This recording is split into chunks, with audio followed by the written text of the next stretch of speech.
Yep, we're I'm going live. to take this blue marker and write, what am I going to write on here? Welcome. Welcome. Hello. The spelling count.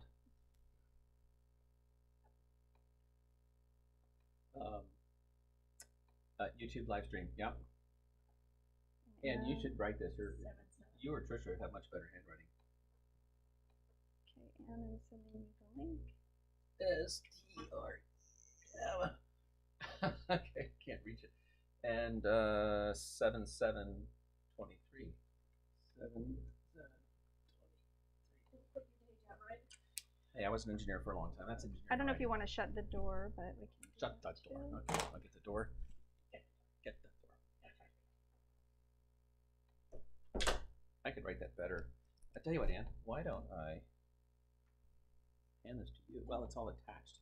You might want to say hi to people. Hi, people. Engineering writing, so sorry.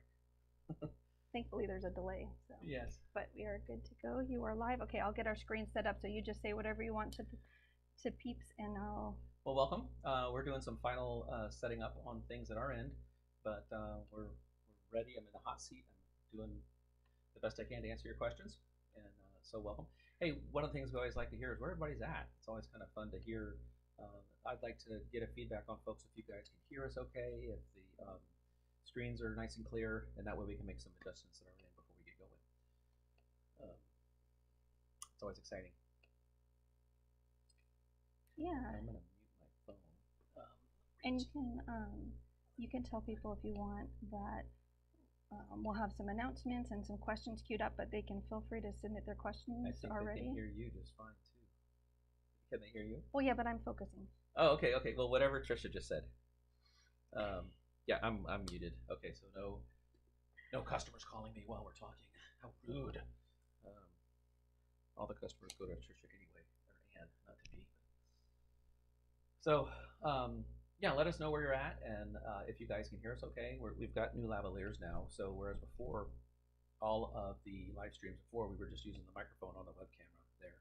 We've got the web camera set up on little tripods, so we were using the microphone in that. Two web cameras were sometimes fighting each other over who gets the audio, and so one of the things we're doing on this time is Trisha's got a lavalier, and I have a lavalier, and we're all going into the same input source, so hopefully the audio is a little bit better this time. So let us know if you hear us all okay. And, she's doing some last minute stuff. So, any good jokes? It's so quiet. I'm focusing, guys. I'm just Here, give me a book. I'll read a book. I said, Darren, entertain the masses while I get this all figured out. Answer. He said, I don't know what to say. Okay, what you got, Ian? Let's, it's summer, so what is a tip that you could give to keep ACs? Okay, good. Thank you, Ann. Thank you. I just needed a little prod. I'm like a horse. I just needed to know which trail to take. Air conditioners. Okay, we've recently done a couple service calls on air conditioners. You know what the whole problem was? Dirty filters. Dirty filters. These would be the return air filters, and also if you take your filter down and you look up inside, take a flashlight, you could see the evaporation coil. That's the part you see. It looks like a radiator. Make sure that's clean. Air has got to be drawn in and going through that little, not even 2-inch coil, and then returned back again. And, so make sure that's clean. They have cans of coil cleaner. You can get, I believe we have a link of that on our Amazon store. Is that correct? Coil cleaner. And normally I'll just take like a toothbrush or something and just kind of clean those off really well. They have special brushes, but toothbrush just works fine. Like a metal type. It's a brush, but it's metal pieces. Like Harbor Freight, $5. I mean, clean those really well, and then squirt them with that lemony fresh. I do love the smell of that. Yeah, the lemony fresh coil cleaner. And so that's a good thing. Let's see. Make sure on your air conditioner, make sure your freeze sensor is installed properly. Let's see what else in air conditioners. Also, the coils on the outside. If you've had hail or hit a tree or something, and all those little on the outside fins, make sure those are clean too. Now on those, you could use a skinny butter knife or a putty knife or something, and just get a shade umbrella. You're going to be camping out there for a while. It does take some time to get those fins opened up right, but so make sure your fins on the inside are clean and the outside are not dented and banged in, and you have some nice airflow through all of that. There was a ratio, I don't remember what it was. For every square inch of the fin that is blocked, it equates to a reduction in capacity by something. I remember reading that. I just don't remember what those numbers were.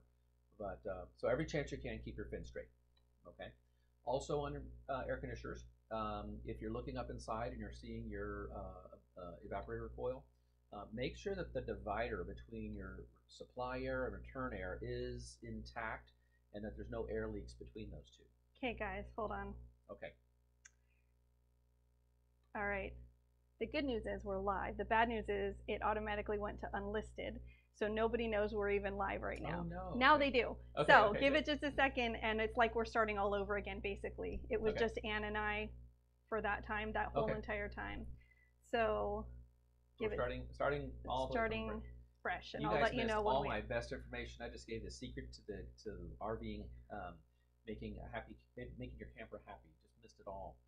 But no, we were talking about air conditioners. Okay, there we go. Now we've got some people. Okay. Okay, so just welcome. And Yay, welcome. Okay, so yeah, what we're It's like instant. Isn't that crazy? yeah, we're still learning, even though we've done several of these, but we're trying to get better at it. Let us know where you're located. That's always fun to hear. I don't know. I'm excited to hear where everybody's at. We're up in the Olympic Peninsula of Washington State, obviously. And also let us know if you can hear us. We're trying something new this time. We've got lavaliers. Trisha's got one on her. I've got one on me. Going into our Y splitter into our input. Previously, we were using the web cameras. We have two of them set up here, and we were using the microphone on board the web camera. And sometimes they were both selected, and there'd be like an echo. So let us know if the sound's good, if the audio, the video, and all that's good, and we can make some tweaks at this end. All right, we've got some Walla Walla, California, Good. another Okay. California, Florida, Outstanding. So that's yep, Sacramento, 8 o'clock there, almost 9. Cincinnati. Oh, exciting! Good. All right, Nebraska. All right, so do you have anything you want to say, or you want me to switch over? Or? Let's jump in because maybe they have some questions and we can jump right into some of that. Trisha's got some announcements that she wants to make, and then we'll get that part covered, and then I'm available for answering. I'll do the best I can with answering your questions, but I am available for that. Okay, we have a suggestion. Lavaliers are a good idea, but try to avoid turning your head. Oh. Sound is very quiet. Okay. Okay, I can make it move it close. Okay, I'm gonna transition. All right, hi guys. Okay, so if you know anything about microphones, just okay. Oh boy. So glad I turned the camera on right that second. That was great timing. Yeah, okay. All right, so you can let us know if our sound is good, and I'll do my best to try to keep it straight ahead, although I do have some computers going. I've made an adjustment on mine too. Oh, okay, great. Okay. So welcome everybody. We're gonna take your questions tonight. If you haven't already, you can just start typing your questions in the chat. We'll get to as many as we can with the hour that we have. And so anything RV related, just feel free to put your questions in the chat. We have a few of them queued up already. And we do have a couple of announcements. So I'm gonna screen share with y'all so you can take a look at just some things that we have going on here. So first of all, we have our How to Start a Mobile RV Repair Business series that's over on Patreon. That's accessible at the $15 and $25 tiers. And so I'll show you how you can access our Patreon site and how you can get subscribed over there. Oh, it's right here. There it is. Okay. All right. Let me make me smaller, and then Can't make Trisha smaller. Yeah, teeny tiny. There. Now we've got you illuminated. Okay, so actually, I'm going to take you off for just a second. I had it all queued up today, and I thought I did a pretty good job, but there's some things that we're kind of new to, and I'll try to make it better. Want to show that view. So, okay, I'm going to show that. Oh, there we go. Okay. Oh, thanks. Okay, glad we got the audio fixed. And so now I'll show you our Patreon. So you just go to my RV Works /Patreon. We'll put the link in there. But this is the landing page when you go to us, and then we have several different tiers. We have a $5 tier, and that's just kind of like a basic, if you just want to tell us thank you or you just want to support us. What we're able to do with the benefits that we have, or with the pledges that we have on Patreon, is we're able to make more videos and produce more content for you all. So it takes Darren out of the field and puts him you know, in front of the camera, developing different things, or also developing tools. And then we have the RV Fanatic, which is the lowest access for the How to Start series. And so that's $15 a month, and you can see the benefits there. And then the RV Tech, we have 2 RV Tech levels. There's really no difference between the two, except that we just wanted to limit each of them to 50, because we do offer a monthly Zoom call on there, and we wanted to make sure that the number of people was limited so that everybody would have a chance to ask their questions and interact with each other. So really the only difference is that the RV Tech 2 has the Zoom calls on Wednesdays, so once a month on a Wednesday, and then the RV Tech 1 has Zoom calls on a Saturday, once a month as well. And so you can just go to our patreon.com/myrvworks, and you can pledge there if you are interested in that, and you'll have access to that series if you subscribe at the $15 or the $25 level. And then the other thing that I wanted to share with y'all is that we do have merch and tools available if you're interested. So we just released our RV Tech cards. Took us a while to develop those, but we've got those out. This one is the AquaHot Diesel Burner Control Module Test Procedure. So that's the first one we have available. And it's just this really handy test procedure, all together, front and back, on a little, with a little, what do you call that? Keychain lanyard. Keychain lanyard.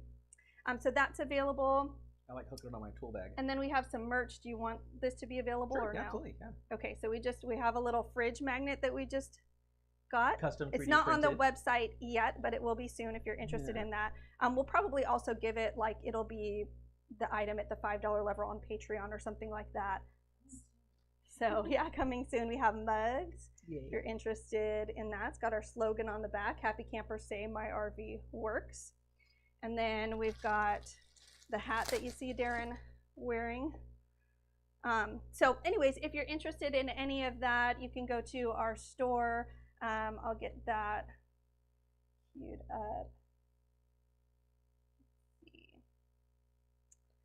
So here is our store, and you can just go to myrvworks.com/store. It'll take you here, and then you can shop, and we've got all sorts of products available there, tools as well as merchandise. And also we do have some outlet items, so if you want to see, we've got that outlet store right there. If you wanted to get some items at a discount price, the outlet store is a good way to do that. Darren's mistakes. No, so the outlet store, it just is like maybe something got scuffed. It's totally functional. There's nothing wrong with it. It's just got a little scuff mark, and we don't feel like we can, you know, sell it for full price. Something like that. So cosmetic things. Extra basically. inventory that I may not need anymore that I'm going to throw in there as well. Okay, so I'm gonna split screen between Darren and I so I can start with our questions. We have some queued up questions, and then hopefully y'all have started putting your questions in as well so we can get to yours. Okay, so Darren, yes. Ronnie asks how to easily remove silicone from the exterior of my RV. I have a 5th wheel. Let me see. And on the bottom of the exterior slide, there's a 4-inch trim that runs horizontal and has been sealed with silicone. I need to remove it. What is the best remover to do the job? I'll put that in the comments, Okay. but if you want to also talk about that. What I like to use is these plastic razor blades. If you're scraping against a hard surface like the side of an RV, they have the plastic chisels and or also the plastic razor blades. So if you're really careful, you could use a straight edge razor blade, but the plastic razor blades, I'm not going to take the risk of hurting the finish or anything like that. I might finish that off with some, what do I call it, adhesive remover. Now, because I use these products, a lot of people have asked, and so what we've done is we've set up an Amazon site, an Amazon store, an Amazon affiliate store. And so we're busy populating the store with the things that Darren uses on his day-to-day workabout thing. Because if I'm using them, I'm sure you guys could use them as well. The things that I put in that store are things that I actually use. These are my best practices. So the adhesive remover, there may be 1,000 different companies out there that make this stuff, but the one that I put on the store, that's what I use. And same with all my lubricants and all this other kind of stuff. So I didn't want to just go shopping and say, well, here's 1,000 different products, pick one. My whole goal behind that store was, okay, this is what Darren uses. Darren approved. I didn't want to be on a me too, go shopping at my store. So the adhesive remover is good. I know that our the plastic razor blades that I use are orange, and little blue scraper thing comes with it.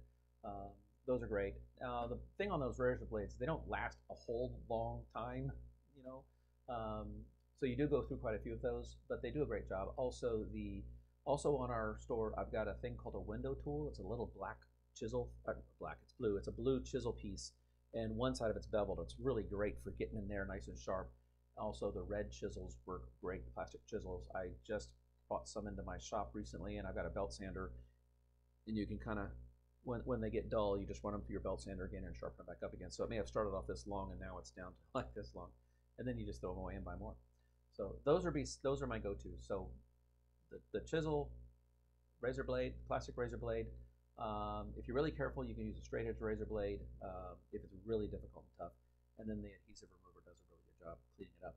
After I use the adhesive remover, I will then run isopropyl alcohol over that to get all the oily residue that maybe the adhesive remover may have left, because typically I'm going to be applying another bead of sealant on it, and I want to make sure that what was just used to get the old stuff off isn't still on there, preventing me to make a good bond.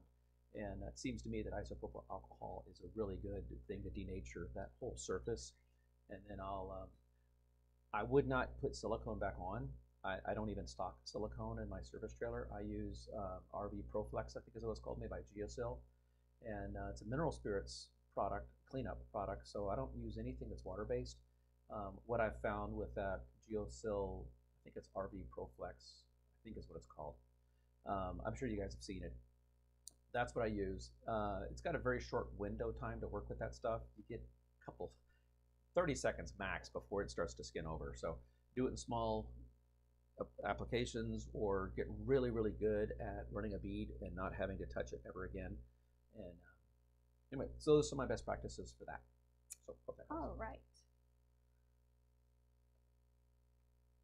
Okay, so Scott, I have some pictures I can show you. I meant to queue them up so we could show them, but Scott says, I've watched most of your videos, great by the way.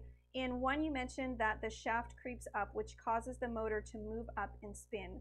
I have that exact issue with mine. The screw never moved. It was there and the motor was scored by the screw. Okay. I moved the shaft down and put the coupler back into place and the motor seated properly. Okay. I used a larger screw and the motor still came up. Did you ever discover what caused the shaft to push up the coupler? What I would do in a situation like that is lubrication, lubrication, lubrication, lubrication. No, I don't know specifically what causes those drive shaft to drive up a little bit. It seems to me that if their slide room's not going out perfectly in and perfectly out, that if it's off by a degree or so, that might, I don't know, I'm trying to channel my inner physicist. But if the bearing block is off by a little bit, it might cause, like if it's off by a degree, it might cause some elevation in that driving in or out. So you could argue that if one direction makes it go up, the other direction makes it go down, I guess you could argue that point, unless the whole thing is just out of whack. But every Schwintek video I've ever done, every Schwintek I've ever worked on, overwhelmingly the bell curve of repair has been lubrication issues. The motors work too hard. We did a video not too long ago. It was like all of 3 or 4 minutes long, and we had to take a hydraulic ram just to open up that slide room. We took all the screws off of the outside. It would not budge, would not move, and I'm thinking I'm about to find like some major carnage inside this thing where the spur gear is just all bound up or something. And we had to use a hydraulic ram to help get that slide room open. And the whole issue, that entire issue, was a lack of lubrication on the rack. So if we lubricate it properly in that track above the little, I'm talking the, here we go, okay. So here's your Schwintek, okay, and here you have these little, where the spur gear goes, and right above that you're going to have a track, okay, that this little, that the bearing block rides in. It's got a little plastic shoe. You need to lubricate this right in here. That's where you need to lubricate. Now also your bearing block, it's going to have the roller down here, and this is where that little shoe thing is. The problem is they've redesigned this multiple times. The shoe is either going to go out and have an upward fin or go out and have a downward fin, and they have slots in them. The width of the bearing block has changed.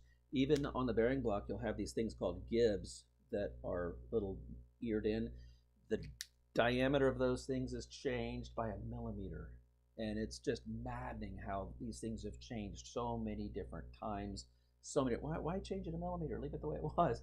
Because on your column, you have either a steel gib or a plastic gib, and they just don't interfere. They don't fit. It's either going to be too loose or it won't fit.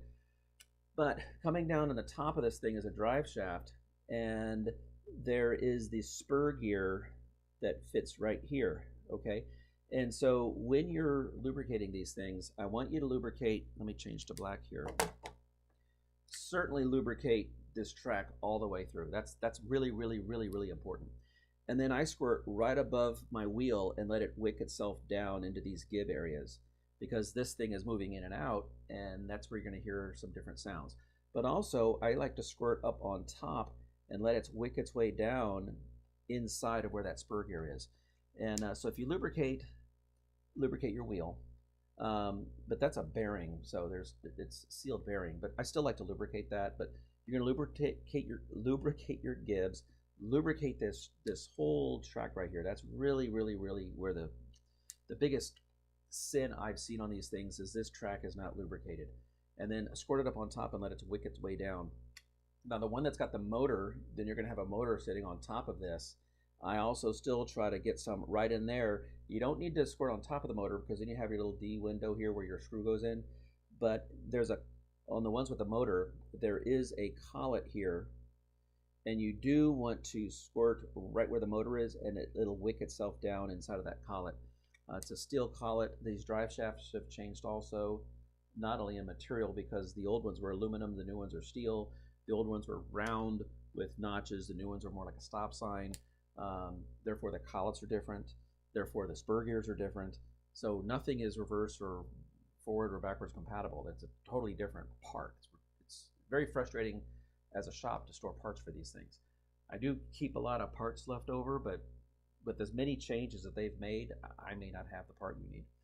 Anyway, so the problem is these drive shafts are driving up, and then you'll notice that your motor doesn't seat down inside. If you find that happen, and let me get rid of my motor here. If you find that your drive shaft is working up on your Schwintek, just get a socket or another, I have another collet. I have a collection of collets, but if you don't, just get a little socket and place that socket right on top of that, and then just tap, tap, tap, tap, tap, tap, tap, and you're gonna drive that drive shaft back down, okay? If you can get your eyeball outside underneath, it's not even that much, it's more about right here. On the outside bottom of your slide room, you'll be able to see this little black wheel right here. You should see just a little bitty bit of that drive shaft sticking out the bottom. If you don't see the drive shaft sticking out the bottom below the wheel, then tap it down. But what's causing it to drive up? My answer is going to be a lack of lubrication. If everything is lubricated, then it's going to be happy. But if it's not lubricated, then it could work itself up again. So I hope that helps on that. And then the lubrication is a CRC Power Lube with Teflon PTFE. Green can, you've seen me use it in all my videos. That's the only product I would lubricate this with. Nothing else, only that. Okay? So I'll leave that up there so I might reference it again. All right, I've got a couple of shout outs for us. Okay. So Jeff is tuning in from Port Angeles. Wow. So Jeff, I've heard of that place. Hi. Yeah. We just had the Navy ship visit. Did you go to the Navy ship? We waited an hour, 4 hours to see this thing. Yeah, let us know if you did that.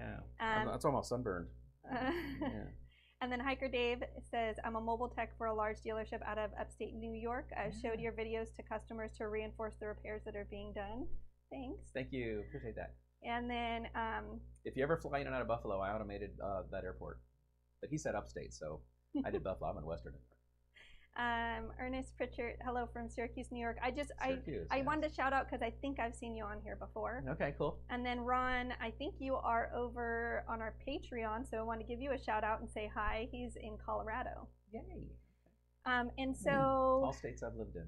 Our next New York, Colorado, yeah. Question kind of might even go along to some degree with what you just said. So it's from one of our recent videos, and Tom says, are you now suggesting we lube the Schwintek rails in addition to the guide blocks, or just the guide blocks?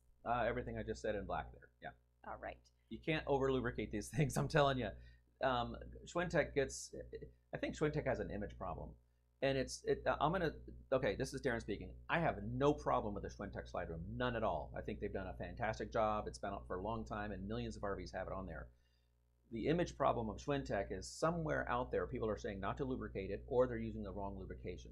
If you lubricate the Schwintek properly and keep it synchronized, this thing will last for a long, long, long time. Again, the bell curve of my repairs are all like this. Right here, a lack of lubrication. And a lack of lubrication causes spur gears to strip, causes the shoe to get fatigued. I've even taken the shoes out where it looks like it's melted, the little plastic shoe.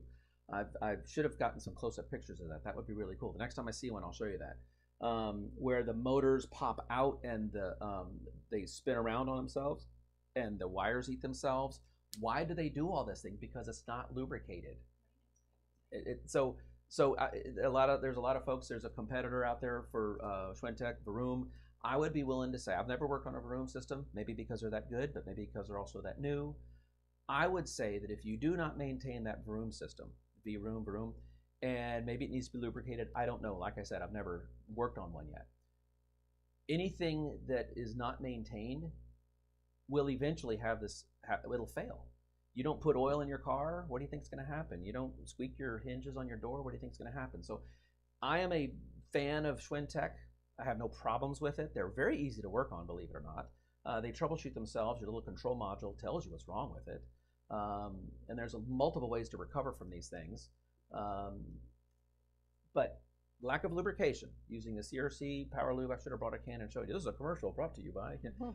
It's just what I know works, and the bell curve of repairs on these things is lack of lubrication. So yes, this rail here is the if I were to say, okay, if you only had a little bit of lubricant available and you're on a deserted island and you only lubricate one thing, what would it be? It would be this rail. Not the teeth. The teeth don't need to be lubricated. It's the track above those teeth. That is the most critical part that I am not seeing lubricated. They might squirt it in the gibs, they might squirt the collet and all this kind of stuff, but it's this track. And why is Darren saying that over and over and over again? It's because there's that little plastic shoe that rides in that aluminum, and if it's having a hard time, it's not happy. So.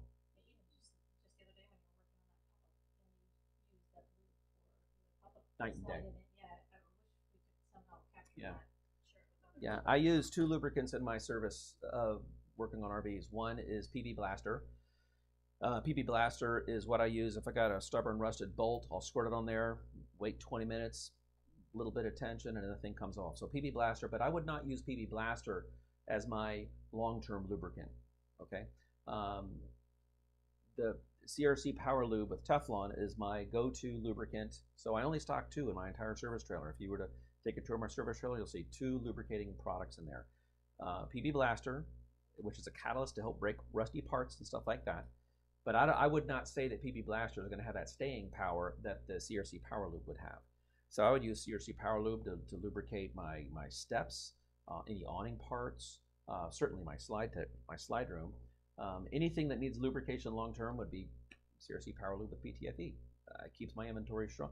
Well, what about Bow Shield? What about P9? What about T9? What about, great, fantastic. You do whatever you want to use. I'm telling you how I run my business, and I have never had a problem with the 2 products that I've chosen. Did I go through all these other ones? Yes, I went through a lot of different lubricants before I settled on those 2. So hopefully that helps, but my best practice is PB Blaster and CRC Power Lube with temp. All right. So let's see if I can. Nose is running a little bit.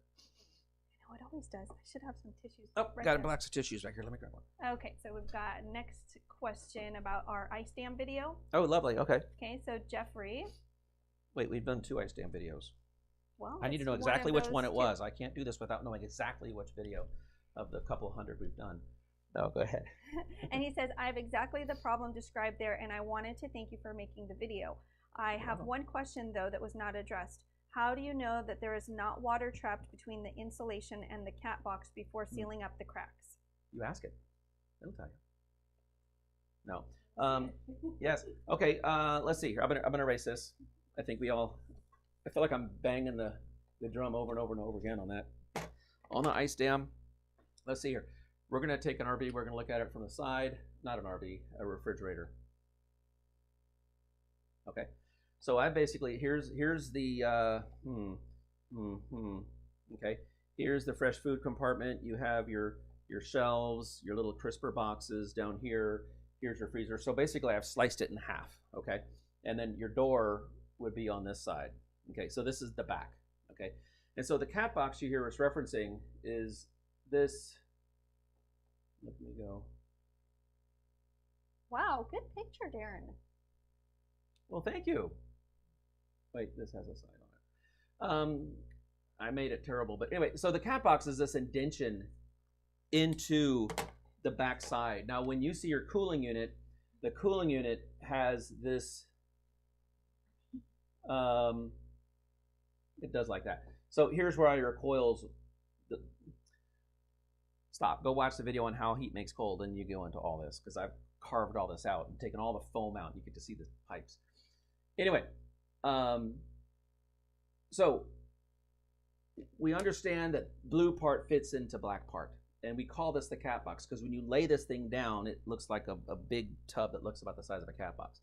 So if we understand that that's what we're talking about, now let me change perspective and look at this thing directly from the back. I am really liking having a grease board here. Let me turn my chair a little bit. So now we're going to look at the very back of the refrigerator. Okay, we're looking at the back, and here is the void that we're talking about, that is the cat box. Now the rest of your cooling unit fits your pipes and your absorber vessels here and your boilers over here, but that's the cat box, and we'll even put some little relief lines in here there to make it look like a three-dimensional thing. You'll see some screw holes here where we go into the freezer fins, and you'll see some screw holes there. Now, here's the problem with the ice dam.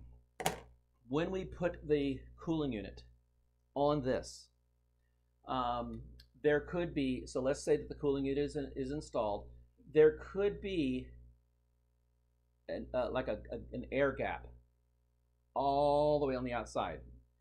Maybe it's only on this side, maybe it's on the bottom, maybe it's on the top, but at some point there may be an air gap. Now, in most refrigerators, your coldest point is right up there. You can feel it if you open up the freezer compartment door and you've just started your refrigerator. It's been off for months, days, weeks, years. You just start your refrigerator and you want to find out if it's working. After about 10 minutes, open up the freezer and feel this upper left-hand corner. That's the coldest spot in your, most of them. Now, some of them, it might be over here, but overwhelmingly, it'll be upper left-hand corner. File that away as trivia. So if there's any air breach, and I'm air, now it's going to get to at least minus 22 degrees Fahrenheit. Why do I say minus 22? Because that's a vaporization of ammonia. Go look it up. Okay. I'm stepping on myself. So it's going to be minus 22. That's a 2. I'm not going to fix it. That's a minus 22 degrees Fahrenheit. Now, here I come, moist, warm air. Okay, Pacific Northwest. So here's a little puffy cloud, like a little squirrel down by the tree. And so this moisture is going to find its way in through these cracks anywhere. Anyway, maybe it's all sealed, but oh, there's a spot right here. Oh, there's a spot right here. And it's going to create this layer of ice. Okay, why is it going to create the layer of ice? Because the humidity is going to go from a vapor to a solid. Ice freezes at 32 degrees. And so therefore, I have a layer of 32-degree insulation preventing me from getting to minus 22. It's going to get to minus 22 in the pipes, but it's not going to touch the back wall of your freezer. And so we call that, all together now, an ice dam. Okay, so that's what the ice dam is. That's where it comes from. So to fix it, you don't have to pull your whole cooling unit off.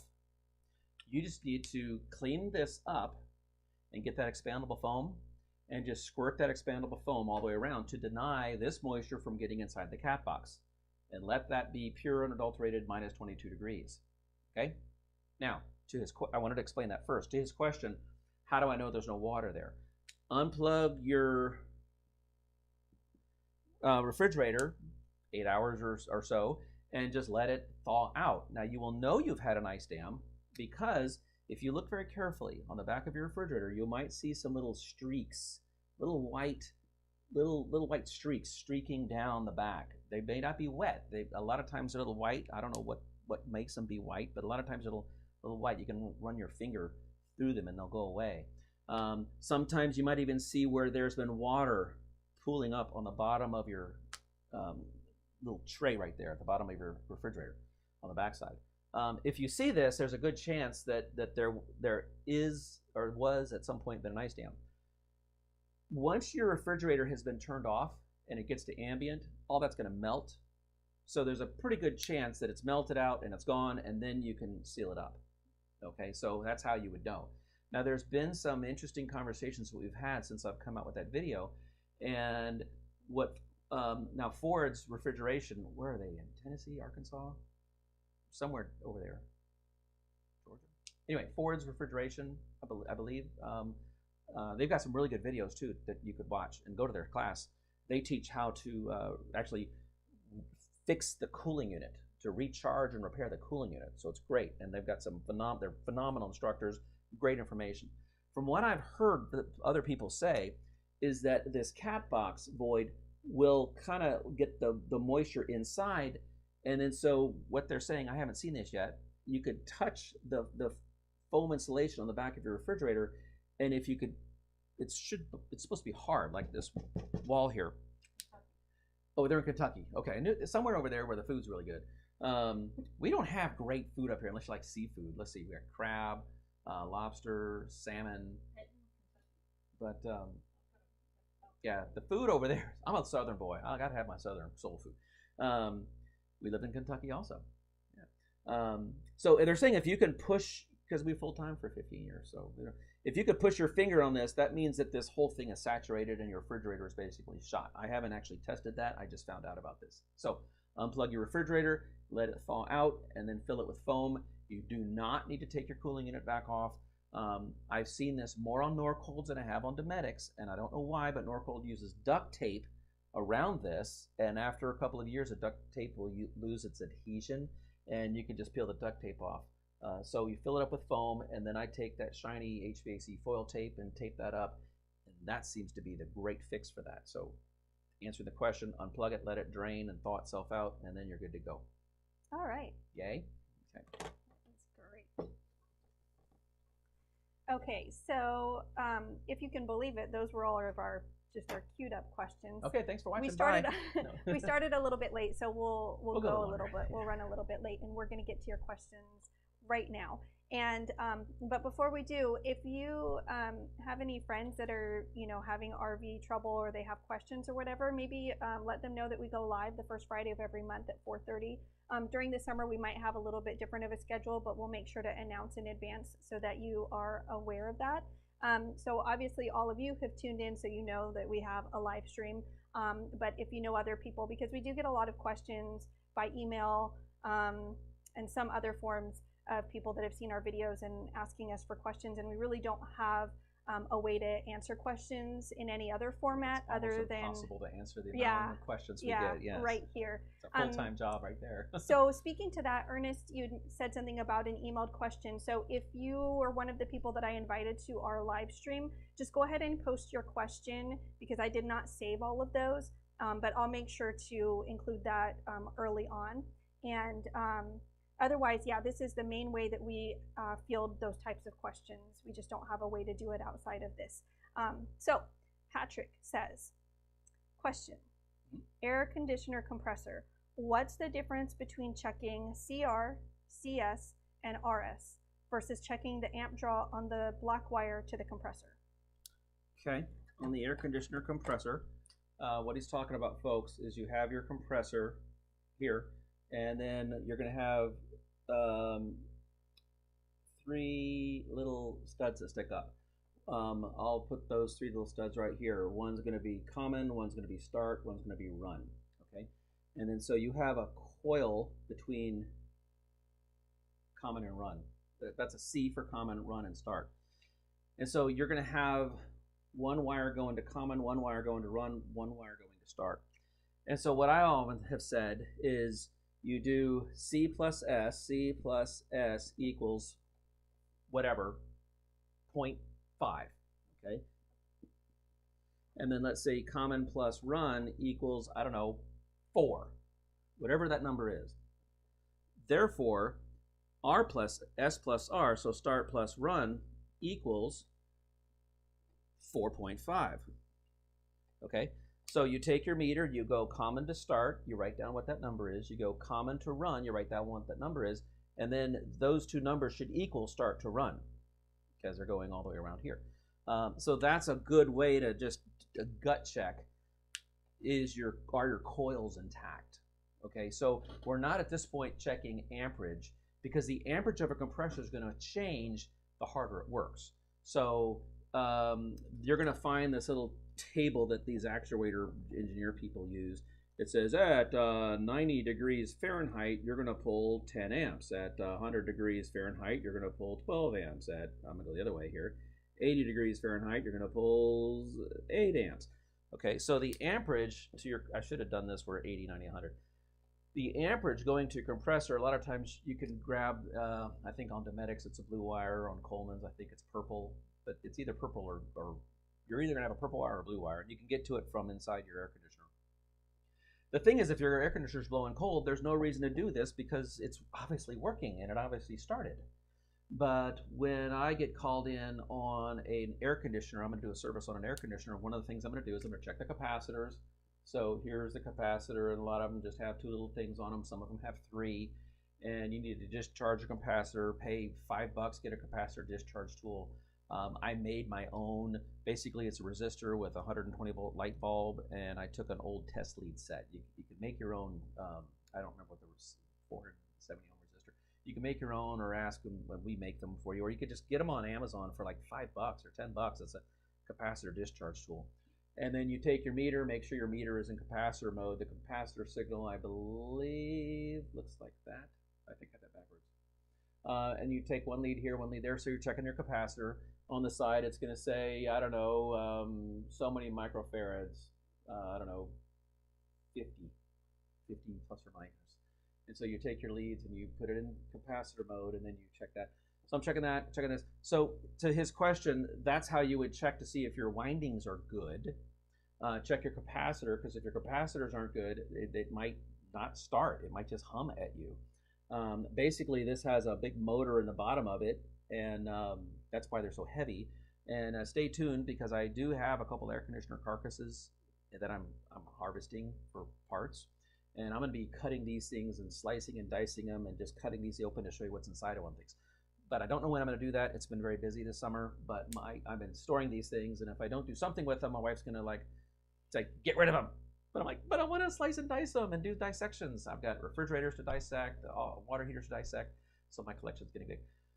Hope all this made sense. So this is how you would check your compressor on the top right here. This little next thing that comes into it is just a, I think in that video I called it an IGB something, or but that is actually I was wrong on that video. There's another component that does that, but that one is basically just a circuit breaker. Usually they're set to around 60 amps or something like that, and if this thing is tripping, we did an air conditioner last summer where we found that this guy right here we thought it was bad, but it turns out the compressor was bad. This was doing its job. At 60 amps, the thing was tripping. But the compressor checked out fine, and it wasn't grounded. So, but if your compressor is blowing cold, there's no reason to do this because it's working. If your compressor is not blowing, if your air conditioner is not blowing cold, then you might want to check to see if your windings are good, and then clamp around your blue or purple wire to see how many amps are going. I like to shoot for around 10 amps on a hot day. If it's lost its coolant and it's just blowing kind of cool but not cold, you'll usually find those closer to around 6 or 8 amps because there's no coolant in the system for it to actually compress. So it's got the day off. It's got an easy job. Therefore, it's not consuming the amps that it needs. Okay. Good. All right.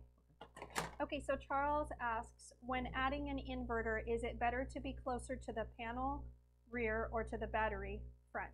I like being closer to the battery, personally.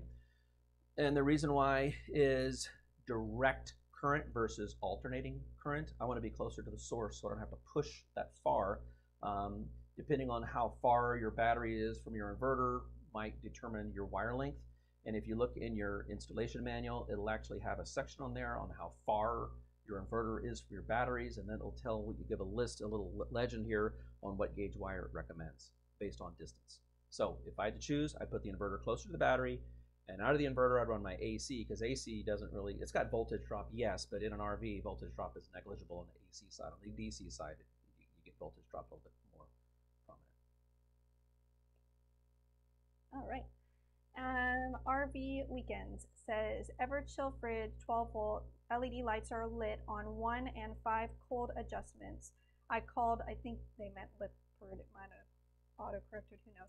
I called Lippert and they have Wait, it never... couldn't have been Lippert because Lippert doesn't make air conditioners. Well, I didn't think so, but I don't know. It says okay. Libbert. Okay. I don't know. And, well, whoever makes Everchill, I guess, probably. And they have never seen this before. Fridge is working. They say maybe replace control board at selector. We don't really get a lot of Everchills. Do we get any? Do you even do that? I've worked on 1 or 2 in my entire career, so I'm not the best one to answer that one. Okay. Sorry. Yeah. I've worked on them, but we get a lot of Norcold and Dometic and a lot of cooling unit jobs. But the Everchill is something that we don't get very often up here. If I got more of them, I would know your answer. But yeah, I'm not sure. Okay.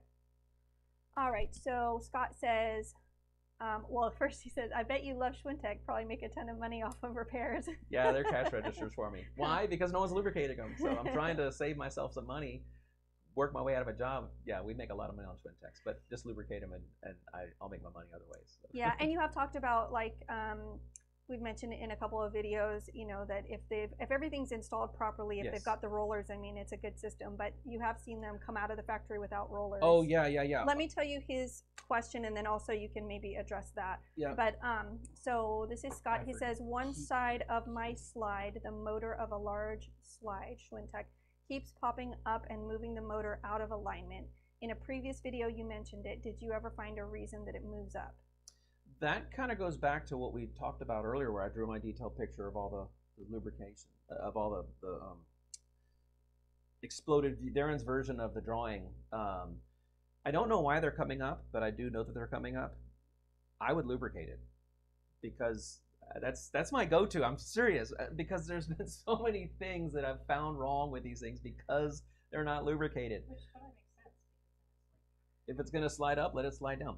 But I'm forgetting, and I don't mean to forget this, but on this Schwintek, that's supposed to be a box, I keep talking about, let me do it this way. No, hold on. There are rollers on the bottom. I keep forgetting to mention the rollers on the bottom. So here's your Schwintek box, and here's your rack, and here's your rack, and here's your rack. And here. I've addressed that multiple times, but what I keep forgetting to mention, it's very important, is the rollers on the bottom. They should be every 24 to 36 inches. You should have rollers on the bottom there. And I take my little straw, and I try to squirt right there and right there. I try to squirt right there and right there. Just let it wick itself in. Not as critically important. So if I'm on that deserted island and I'm lubricating these things, the last thing I would lubricate would probably be these rollers, okay? The entire weight of the Schwintek room is on those rollers, not the H column, not the little ceramic wheel. This whole system here is your motive power. It does not carry any weight. And I have seen the white ceramic wheel just destroyed because it's carrying all the weight. And if you find that, then what you could do is on the bottom, if you find out that the rollers, you can just sit there and spin them, that's wrong, that's bad. The weight's supposed to be on the rollers. And so therefore you have all the weight on the column and you're just going to destroy them. And so you could go to the hardware store and get little sheets of like galvanized steel or aluminum, you know, little plates or whatever, and just screw them underneath the floor, and that'll give you a little bit of elevation, you know, 1/8 of an inch, 1/60 of an inch, 1/2 of an inch, whatever, to raise that room up so that the rollers are where the weight is, and it gets the stress points off of these H columns. In one of the videos I did, I actually had to use a hydraulic ram to lift the entire room up to get it back in its spot. You should not have to do that. I should be able to take all these screws out along the side, go inside, and if you're an Avalanche fan from the 90s, a Rob Blake hip check, you know, and I should be able to take all these screws out and do a hip check, and this thing should just pop right on out. I should not have to put a lot of effort into pushing this thing out. Once I take all the screws out the side, and I only would ever do one side at a time, never both. So if I do a hip check and it doesn't come out, my mind immediately tells me, go look at the rollers, and invariably several things would have happened. One, all the weight is on the column and not on the rollers, or two, when it left the factory, maybe it was on the rollers, but if you look, you'll see this long indention, this rectangular indention underneath the floor where the rollers have just kind of softened that wood and made where they roll back and forth. So if you've got a Schwintek, go outside and look up underneath it, and you'll see where the roller's rolling back and forth. And if sometimes they'll just use this black, looks like a Geotex fabric stuff, and it's just fatigued. And those rollers will sink into that wood at 1/4 of an inch. And guess what? Now you've fatigued underneath the floor. Now the weight is not on your room anymore. Now it's on the H column. So I forgot the original question, but I wanted to mention about the rollers. Just that in a previous video you had mentioned the motor of a large slide popping. Oh, did you ever find drive the shaft? reason? I haven't. My engineering mind would love to play with that and figure that out, but I would need one that's doing that all the time, that I could sit there and play with it and tweak it and play with it. But no, they come to me broken, I fix them, and I send them along the way. I never have a chance to really work on one. We have 5 RVs, and not a single one of them has a Schwintek. I wouldn't know one of those. No, I like the Schwintek. I do. I just, of all our RVs, we don't have any that have a Schwintek. We need to buy another RV, Ann. With a Schwintek, yeah. Okay, so Justin says, are the fuses in parallel on the DC fuse panel for the DC reverse protection fuse panel? Just wondering, as my converter sends out 52 amps to the battery once I upgraded my converter to lithium, 30 amp fuses. Okay, so we're talking about converters, and I heard a couple things there. Read that to me again, because a couple things went into my alarm bells went off in my head, but I think he's addressed it. Go ahead and do that again. Okay. Are the fuses in parallel on the DC fuse panel for the DC reverse protection fuse panel? For the batteries. Those fuses, they're green fuses. I want you to pause right there, so let's address that one. So on your converter, you're going to have 2 green ATC type fuses. Those are to protect the converter from a battery wire, like a crisscrossing of your wires. So that converter appliance is protected on the battery side. In case the batteries do something they're not supposed to, it's not going to blow up your converter. So those green fuses, I think those are the ones he's talking about on the front, are battery side protection with respect to the converter. If somebody is connecting something and they arc something, they got a metal wrench or whatever, and in fact, I've got some melting on my ring. Funny story there, because I arced the battery, and then you had to get your ring off real fast, and I like, get it off, put it in my mouth, now burn my tongue. Comedy of errors, but anyway. So the those fuses are to protect that converter if somebody does something stupid. I'm sorry, was that impolite? Does something less than in smart, and they arc a battery, it's not going to work its way up, and it'll blow those fuses, but it won't blow out the converter. Okay, so that's the purpose of the fuses, but what's the next part? Okay. Because I heard batteries and lithium, and there's a thing right there I wanted to mention. Just wondering, as my converter sends out 52 amps to the battery once I upgraded my converter to lithium, 30 amp fuses. Okay. Where I want to be clear on that is we see this all the time, folks. People will buy an RV, and it'll just have your standard battery converter, battery charger converter, standard low-tech, no-tech battery converter charger. Those battery converter chargers overwhelmingly, unless it's specifically, purposely said that it's this, those are for water-filled lead-acid batteries. That converter is for a water-filled lead-acid battery. It's going to give you bulk absorption float. Some of them have the add-on for equalization. Most of them do not, but those are low-tech, no-tech converters. Okay, they're $200, $300, but they don't understand how to charge a lithium battery. And so a lot of times what we have found is people will upgrade their lithium batteries up to the Battleborns and all that kind of stuff, but you know what they won't do? They won't upgrade their converter. And so if you're going to put lithium batteries in your RV, you must also make sure that your battery charger converter understands that it's charging a lithium battery, not a battery that is lead acid or water filled or maintenance free. Some of the converters will have a switch that you can switch, but you human, and now Wolfco has one that auto detects. They may not be the only ones out there that do that, but there are some smarter converters that do have the ability to auto detect that it's got a lead acid or a lithium in it. Don't assume that yours is like that. Some of them, there's a switch you switch. Some of them, they have no switch. You just need to get a whole new converter. So that's what I want. When I heard lithium and all this kind of stuff, I did want to put that out there that if you upgrade to a lithium, you need to look at that charger converter as well. I just want to make sure that that's information. But so we addressed your fuses. So the fuses are to protect the battery. That is to protect the converter from the battery if somebody arcs it, and you don't blow up your converter. I'd rather swap out 2 fuses than that. So, oh, right. Good on that one. Okay, and get back up here. Back to, okay. Let me know if my drawings are good. So Mike and Debbie says, do you have videos on the Lippert hydraulic slide and leveling system? Yes, we do. Maybe we don't. I'll let you. I kind of do. I just saw Lippert and I was like, yeah, we have some Lippert videos. Yeah, no, they're talking about the through frame. In particular, the routine maintenance. I have a Montana while I live by your Schwintek lube and maintenance advice. Thanks. Okay, so yours is probably going to be a square drive shaft. So if what you're having, I'm going to go blue this time. So this is not Schwintek. This is going to be the old Power Gear. This is the through frame system.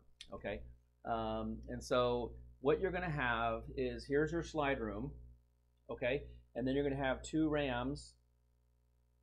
Okay, and they're going to have little teeth bars on the bottom of them. Is this what you're talking about? Okay, and then there's going to be the rams go inside the rams are what's doing the pushing and pulling of the room in and out. Now on the side you're going to find a cylinder, and it's going to go into its cylinder is going to go into, I know cylinder technology, I know hydraulics, I can't think of a cylinder has the ram and then it's got the bigger part, so this part goes in and out. You're going to see that. Now what Lippert's going to say is spray it with silicone and wipe it off. That's what they're going to say for that. Okay, so now you're also going to have a square drive shaft that's going to connect these two. So here's where your ram is attached to this. So the hydraulic cylinder is pushing in and out this ram with the teeth on the bottom of it, and then there's going to be a gear pack. So you can have 15 or 18 teeth. So if you replace it, make sure you get the right one.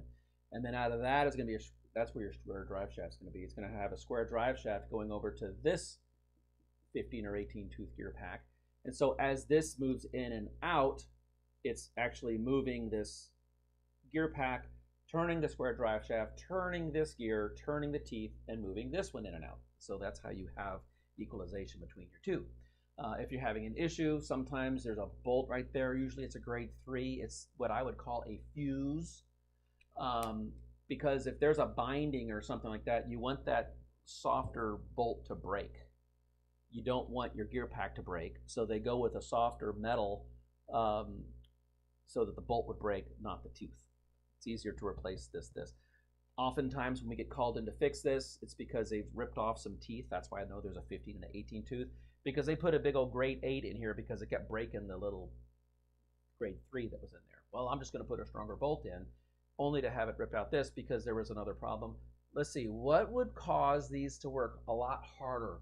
I'm going to go with lubrication. I am. Now, on these systems, I like to keep these dry. Okay, what are you looking for? You just keep talking. Okay. I'm just trying to fix something. When these rams go inside, okay, so there's this little C channel looking thing, and then you're gonna, let me change colors to black. Okay, I'm gonna make that a little bit better here. Then they're gonna have these little poly glides on the sides and on the top. Okay, and then you have the inner ram here, and this is the one that has the teeth coming out of it. And on the very, very back, all the way in the back, the back side of this ram is going to have a steel wheel. You don't see that because it's usually in the underbelly. The noises that you're hearing are coming from the drive shaft going through this steel wheel. The only way to get to that is to kind of surgically cut open a section of your underbelly and then tape it back when you're done and get to this wheel that's all the way at the back side of this ram because it's kind of cantilevered. If I were to draw this a different way, here is the frame of your RV, and this little C channel is welded to the frame, and then here's your inner tube that's going in and out. This one's going in and out, and then this one's coming in, and then there's a wheel right there. Okay, so the squeaking is coming because the bolt that goes through that steel wheel is making a terrible, terrible noise. That's one of the places that's making noise. The other place that's making noise is in the drive shaft that goes through your gear pack. Okay. Now, if I was going to lubricate, I would lubricate that wheel and I would lubricate this gear pack. To lubricate the gear pack the right way, take a floor jack and raise up all the weight so you can take the 2 or 4 bolts off and get that like bolt out, lubricate it, put it back in, and then take your floor jack off. So it's a couple steps, but it's going to make these things so silent you don't even know that it's running. Okay. But then this wheel in the back here, that's the harder one to get to. What do I use for that? The CRC Power Lube with Teflon. I just spray the heck out of it and make sure that wicks inside, and we make these things totally quiet. So these are some maintenance best practices that we do when we come across this. You can, if you need to, CRC Power Lube with PTFE. I should buy stock in that company. I have no thing. I just know that it works. Sometimes I will spray right along the top and let it wick down, okay? Because these little plastic glides, they're little polyurethane or whatever they are, that's what's rubbing the thing. And then on the bottom of it, you've got these little poly rollers. These are all, black is the polyurethane is what I'm doing here. And so the rollers are here. Now this roller in the back is steel. So anyway, as this thing's coming out, I really like to keep these dry. Oftentimes when we get called in to fix these things, it's because they sprayed it with some of the nastiest stuff and it gets sticky. So there's a product, I don't know the name of it. I've seen them in a white can with blue writing, and it says RV Slide Room Lubricant. Right on the can. It's the worst stuff in the world. It comes out as like a foamy, like a white lithium type product. Great, wonderful, it might be fantastic, but what I have found, my experience with this product, and maybe there's several companies out there that make this, and they call it RV Slide Lubricant. Wonderful, great, I wish you the best of luck. What I want you, RV owner, to do is go and feel that. Usually you'll feel it on this is your tooth bar coming out on the bottom. Touch that. My experience is that's been sticky. It's very, very sticky. All along in here, touch the ram, it's gonna be very, very sticky. If that's sticky, you're gonna burn up your motors, you're gonna just destroy this thing. So that's why I say keep them clean. If I'm gonna do anything with it, it's my green can. That's the only thing I'm gonna lubricate with it. To gain access to here, here's your underbelly, just kind of cut a hole and let the flap open up and you know, squirt some up in there and then run it in and out, in and out, in and out, squirt some more, and that'll lubricate that drive shaft pin. Good enough on that? So those are, now you had asked about the hydraulic ram. Every so often, what's that company? I think it's JG Lubricants. That's who we use. I believe it's JG Lubricants. You can get an account set up with them and draw a sampling of your hydraulic fluid, of your, generator, antifreeze, your your boiler antifreeze and your aqua hot, any fluids, you could draw a sample and send it off to the lab, and it doesn't cost an arm and a leg, and they can evaluate your hydraulic fluid. And so on your hydraulic systems, if you have any hydraulic systems, I don't care what it's running, leveling systems, slide rooms, just make it part of your every year thing. Get an account with, I believe it's JG Lubricants. Are you looking up the name? I think it's JG Lubricants. It's 2 letters. Anyway, get an account with them, even if you use them once or twice a year, and just send a sampling of your hydraulic fluid into them.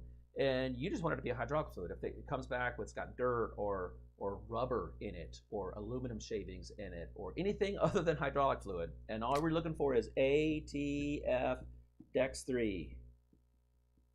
ATF Dextron 3 is the only fluid you're going to use on this. But yeah, instead of flushing your entire system every so often, just send the bottle into the lab and just make sure that it doesn't have anything in there it's not supposed to. If we suspect that a ram, here is my hydraulic cylinder, if we suspect that the seals inside of here are bad and make a squeaking sound, yeah, JG Lubricants, that's the one. Yeah, and click on the RV tab and then just set up an account with them. We have a bigger account. Yeah.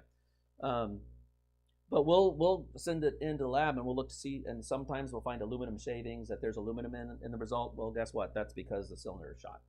And anyway, so those are some best practices we have on the hydraulics with the Lippert through frame, aka Power Gear square drive shaft system. It's a square drive shaft, so if you need to recover, you take this thing off, and then you could take a crescent wrench or something and just turn the thing in and out. So, okay? Yay. All right, so we are going to go a little bit over tonight, so we'll be on for a little while longer. We do have a few questions, so we'll try to get them all in. Okay, I hope this is head and value. I'm answering longer, but yeah, hopefully there's enough in here that other folks would benefit from it. So Bill says, in your video, no, I don't know. Older Atwood water heater overhaul, how does power get to the front of the water heater? I have a 110 volt at the rear, but no power in front. Okay, water heaters, all power. Okay, so how does power get to the front of the Atwood? All power on an Atwood is 12 volts DC. For the Atwood water heater, it enters from the switch inside. So I'll do this one real quick. So here we have your switches. This is going to be gas. This is AC. Okay, so these two are daisy chained, and they're going to get their power from a fuse. So when you flip gas, when you flip AC, gas is going to go down on the orange wire. AC is going to go on the white wire. Okay, and then on your Atwood, you've got orange, white, brown, and green. Okay, so this is OE, W. You take the first letter and the last letter of a color. Okay, so OE is orange, W is white, this one's brown, and this one's green. Okay, green is ground. And so where the power is going to come in on, you could take your 12 volt meter, reference it to, usually there's a screw right here on your flue, okay? So take your black lead on that screw, because that's what the water heater thinks ground is. Don't pick ground from something else. Find the ground on the water heater. Reference all these things to what the water heater thinks ground is. So here's your ground, because a problem may be that the thing's not grounded, right? And then when you flip your switch on gas, you should have 12 volts on orange. When you flip your switch on AC, you should have 12 volts on the white wire. The brown wire then will have 12 volts on it leaving. So these are coming into the switch. That's where it's coming from. It's leaving on the brown wire. And then it goes through your thermostat. And then it goes through that high temperature fuse. Then it's going to go into this lower board that's got, brown's coming in. It's going to have a red that's going to go over to your solenoid. It's going to have a yellow. Yellow is going to go to the back of your water heater. There is a relay back here, which here you have 120 coming in through the relay. And when this yellow wire, YW, when the yellow wire goes 12, then it closes this relay, and the 120 volts is then going to go into the heating element of your water heater. Good. Okay, so where it comes from the switch. The switch is switch. It's going to come in on orange or white. All right. John says, hi, in my 1999 camping, we live all year. My AC unit cools, but I have to turn the breaker off because the motor, I think, stays on even when it's up to temp. I'm going to want to ask about your thermostat. Is this a Coleman or is this a Dometic or what is it? What kind of an air conditioner is this? Because that's going to help us know which way to go. Okay, so John, if you want to add a little bit more information, I will do my best to find that and come back to it. I would look at your thermostat. Okay. Because the thermostat is telling it to run, so it very well could be a thermostat problem. There may be other things too, but the first thing I'd want to know, I would begin my following the trail. I'd pick up the scent on the thermostat. And depending on if it's a Coleman or Dometic, those are your two main ones, but there's several other ones out there, will tell us which troubleshooting practice to follow because they're different. Okay. Ernest says, I have a 2002 Keystone Cougar and have a problem with the slide out. It was working fair. The battery was weak. I replaced the battery. Now the slide is all the way out and seems to have dropped to floor level. The slide must be too low. The inside trim is pulling off and it will not come back in. Okay. It wants to, but it will not lift up and go over the floor. Okay, so it's a drop floor. It has a through frame system, yep, which Lippert says it's an LCI. Yep. I'm not at the camper. I'm not sure when I'm going to get up there. There's also no, well, I don't know if this matters actually. There's also no rollers under the slide out. Is there an adjustment for the floor to raise up and pull in? I've watched your videos but haven't seen anything or raising the floor to pull it back in. Okay, so side profile here is the floor of your RV. A lot of times they will use a piece of plastic wedge right there. It could also be a piece of wood that they've covered over with something, but there's a plastic wedge. And then here is the other side of the plastic wedge, and here is the floor to your RV. These are now flush, but I drew them separately, okay? So what I understand yours is doing is it might be going out too far. On that, we just talked about this system. It's a system we just talked about with the square drive shaft. Let's see. When it comes back in, you're going to see this cowbell looking thing. Okay, it looks like that, and it's got the nut right there. That's the adjustment for stop. And you'll see on your frame, this is your frame, and this is the hole that whatever, it could be a hydraulic ram that's pushing this in and out. It could be a linear actuator driving this in and out. But you'll see like where these points are, you'll see this little ring. Okay, so that's stopping it coming in. So if you're needing, I know your questions are going out, but let me address going in. So when it's coming in, if it's not coming in far enough or it's coming in and out, then you would loosen this nut and you turn this cowbell thing to adjust how far in it goes. That's coming in. That's how you adjust that. Going out,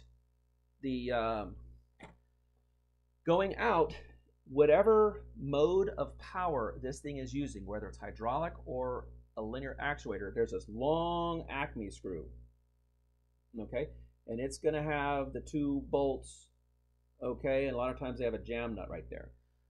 You are going to, these are big, I carry a jumbo set of wrenches sometimes to adjust these. So let's just say it's hydraulic. If it's hydraulic and this thing's coming out of a ram, it's all out or all in. Hydraulics doesn't understand, well, I'm just going to go a little bit. And so this thing strokes all the way out as far as it's going to go, and then internally its seal is going to stop it, okay? So you then need to loosen all these jam nuts and make this adjustment because this little tang right here is attached to your room, okay? So by loosening these, now a lot of times if people have messed with these things and I get called in, a lot of times the factories will put like a match mark on it, and I just try to put it back to where the match mark was, or sometimes you could see some paint, because actually this is a two-part. This is the piece of metal, and then they'll have another one offset that with a couple bolts through it, and that's how you can raise and lower your room. This adjustment is how you can adjust how far in and out it goes. You're only going to have this adjustment on one side.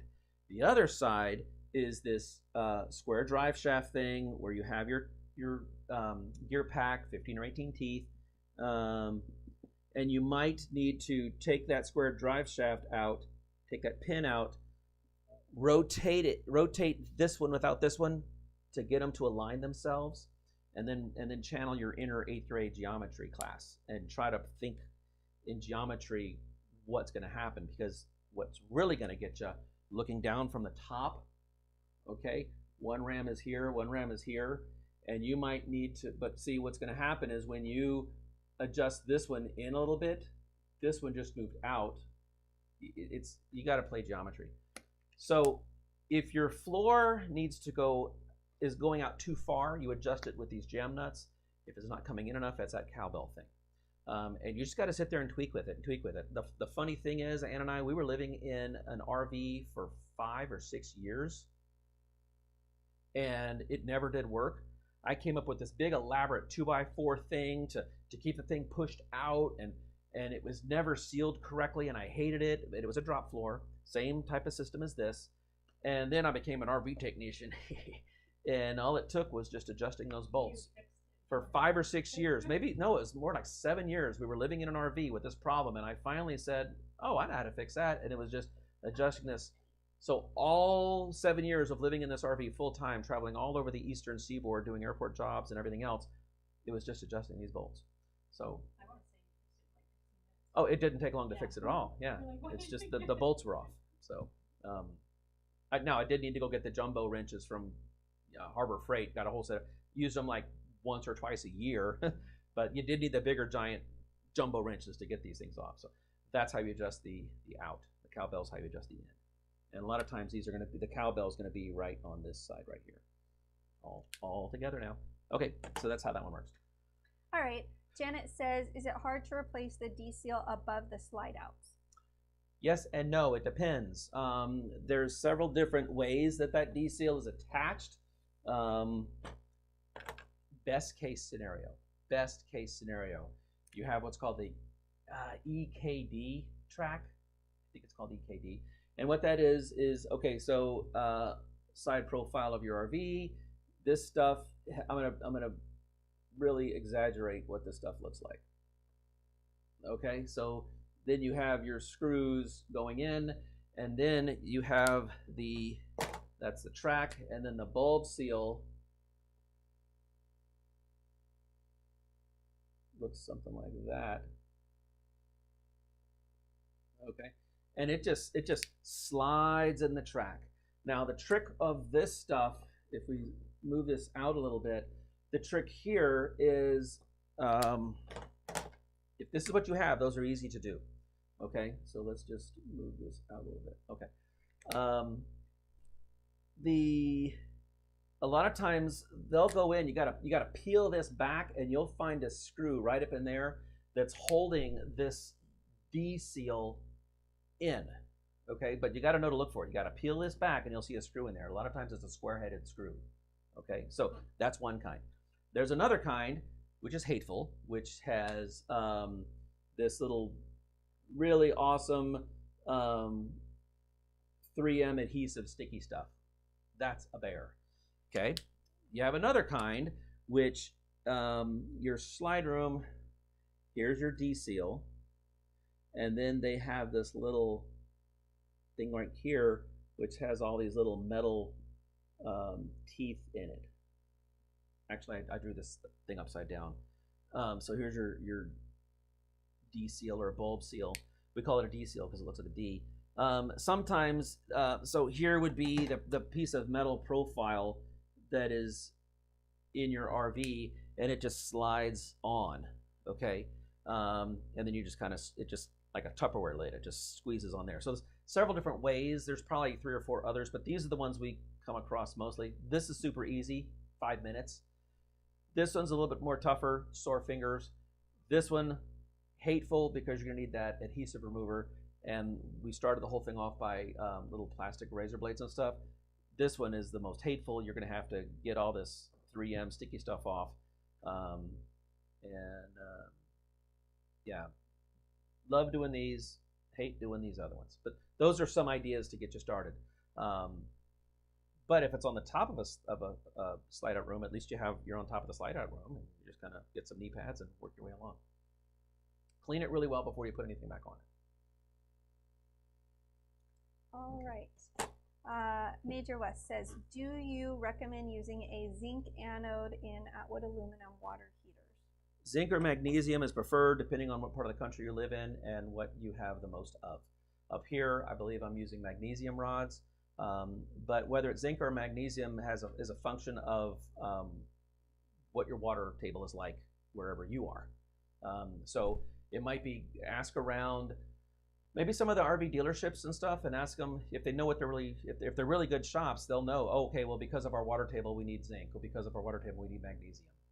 Okay, so it's more of a function. So whenever we've kind of hung up the keys right now, but I still woke up in an RV this morning. But when we were traveling around, I kept one of each. In Louisiana, water's softer. Up in New York, the water's harder.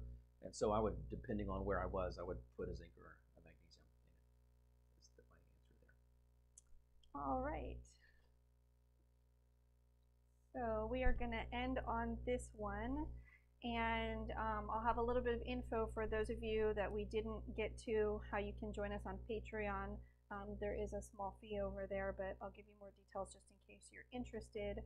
I'm interested. This sounds like fun. Yeah. So I guess I'll just say that right now. So after this question, we're going to jump over to our exclusive live stream that's on Patreon, and you can feel free to join us there. You have access to that at any level of Patreon. So that starts at $5 a month.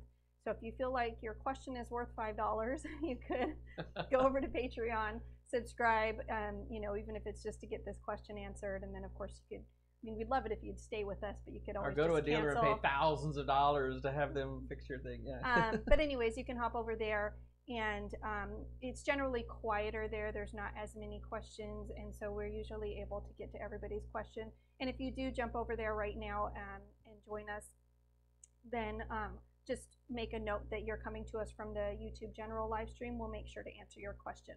So the way that works, if you were to go over to our Patreon site and subscribe, you'll see there's a post that's the most recent post, not the pinned one, but the most recent one that's just under that pinned post.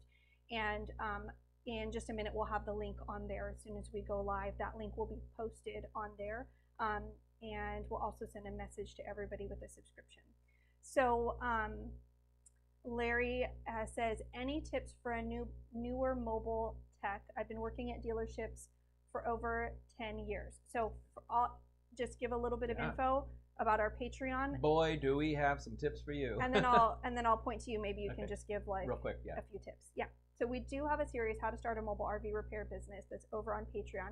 It's accessible at our $15 and our $25 level. So in all right now, it'll be about 50 episodes. I think we have 22 episodes published, and it's just start to finish, just everything that you could think of with running a business. We start with like getting a business license, getting insured, getting incorporated, all of that. And we walk you through tools and parts and service trailer and how to, you know, process requests and what kind of apps to use, all sorts of stuff. So that's at the $15 and the $25 tier levels, and the $25 has access to a monthly Zoom call. If you wanted to, you know, you could just check us out and just subscribe at the $25 level, just see, you know, try it out for a month and just see if you felt like it added value and was worth that. But we've got a lot of tips over there, and then especially in the Zoom meeting, people can ask questions. If you have been working at a dealership for over 10 years, I think Darren would say you're absolutely like, go for it. I mean, you've got all the knowledge and the skills to be able to do it. Now, really what you're looking at is the business side of it. And then, you know, if you don't already have your tools, which you may have already been buying tools all along the way. So yeah, you may be all set to go and ready. So I'll just transfer it to you so you can give like a few tips. So I wrote a big why on there. Certainly know the what. The what is you've got 10 million RVs that need to be repaired. So there's plenty of what's out there. And the how, you know how to fix things. You've been doing it for a long time. So the big piece is, and we spent a whole episode on this, is your big why. One thing with mobile RV service, you've got to have a why that's going to get you up out of the bed, that's going to deal with some of the most amazing, I've met famous people, and then I've met some of the scum of the earth, people that they need to be in prison kind of people. I've had guns pulled on me. I've been cussed out. I've been spit on. I've had stuff stolen on my truck. And the reason so that's just the horror stories, but there's more positive than negative. But the one thing that I would say, first of all, check out our series. If you're serious about this, even at the $15 tier, the $25 tier, you get Zoom. We go Zoom. But the 15, just start watching those programs. We go into everything. Basically, what we're doing with that is we've thrown the doors of our business wide open. We invite people to come in, ask us questions, walk around, look in the hallways, look at every nook and cranny, and we're going to do our very best. We have no secrets. We're doing our very best to share with you our best practices, and then I love to hear back from folks on their best practices. But if I were to sum this whole thing up, you have to have a big why are you doing this, and it can't have anything to do with the what or the how. It's why. Why are you doing this? In that episode, I told you the 4 reasons what my why was.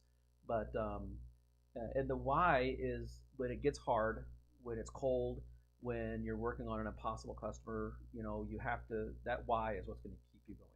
Okay, so if you don't have a big enough why, you're going to be part of the statistics that fails in the first 3 to 5 years, because you focused on the what and you focused on the how, but you didn't focus on the why.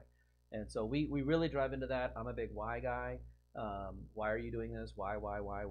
It's got to be why. You ask my kids, like, why are we doing this? Why? So it's really, that's the biggest thing that I would share with you is I need you to marinate on that over the next week or 2 or month or so. Like, why do I want to be a mobile RV service guy? The money is fantastic. The freedom is fantastic, but it's not all wonderful fair weather type work. But it's the why that's going to get you through. So I'm just going to say, go check out, we have a whole series on that. And there'll be a couple of spin-offs that come out of that as we've been doing these series, we're like, oh, well, there's a whole other thing we never talked about. We need to go a little bit more in detail on that. So yeah, that would be my takeaway from that. Even if you wanted to start a Starbucks franchise or a tire store, it gets down to the why are you doing this? So that's what I would say to that one. Yep. And then get the Spader manual. Yes. Yeah, we get into, exactly. We get into how to charge what you charge and how to determine your rates and in your service area, what kind of service vehicle. I mean, we really get into the nuts and bolts on everything. And we're at 20-something episodes. Yeah. We've got 30 to go. And we've got them all queued up. You can look on Patreon. You can see our outline of what we've covered and what we're going into. And I'm looking forward to where we're going with some of that. Yeah, you can see that for free, actually. So if you just wanted to head over there and just check out just to see if the things that you are thinking are the things that we're outlining in that. So anyways, but congratulations. Yeah, I'm sure. Join us. Yeah, you've been working. Do the tagline. Talk about on the spot. Darren says, don't wait for all the lights to be green before you get started on your dream. But it sounds like you're already starting. It sounds like you're already there. So, and you've got plenty of experience. And so I'm sure that you're off to a great start. And maybe just all you need are some tips with like best practices and how to make everything kind of go a little bit The water is warm, jump in. We need you. So here's a couple of tips that I would say just, from my side, which is like the scheduling side and processing service requests and just trying to get everything linear and flowing smoothly. So accept warranties. If you're certified, you can accept warranties. We have some best practices on that, but basically the bottom line is just collect as much information on the rig, the problem, the warranty plan, as much information as you can, collect that up front, the person's address, just all of the information that's on the policy, so you only have to make one call before you go out, and you'll want to get a pre-authorization if you can, or at least just verify their policy and ask questions about what types of things are covered. Like is the on-site fee covered, is shipping covered, et cetera, et cetera. So if you're going to process warranties, you just have to be certified.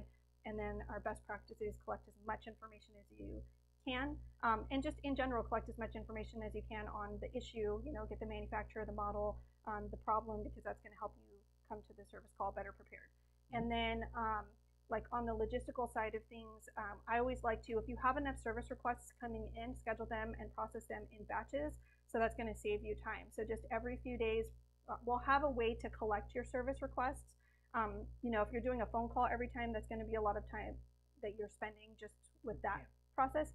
So if you can go online, just like we use just Google Forms, or if you have a Microsoft subscription, that might even be a better way to do it. But you can create a form so that people can go like on your website and submit a request that way, but just submit them in batches, like every few days.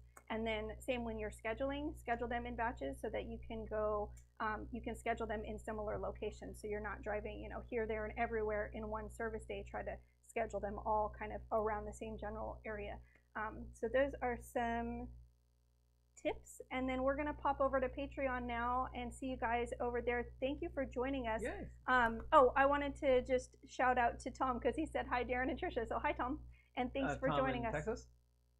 Which Tom? I know a lot of Toms. Oh, I don't know which Tom. Oh, well, hi. But I just wanted to give him a shout out. One of my best friends is Tom. I didn't know if he was on or not. Yeah, so we'll look forward to seeing you over on the Patreon side. Again, we're going to take a few minutes to kind of reset, and then there will be a link that is posted on the very newest post on there.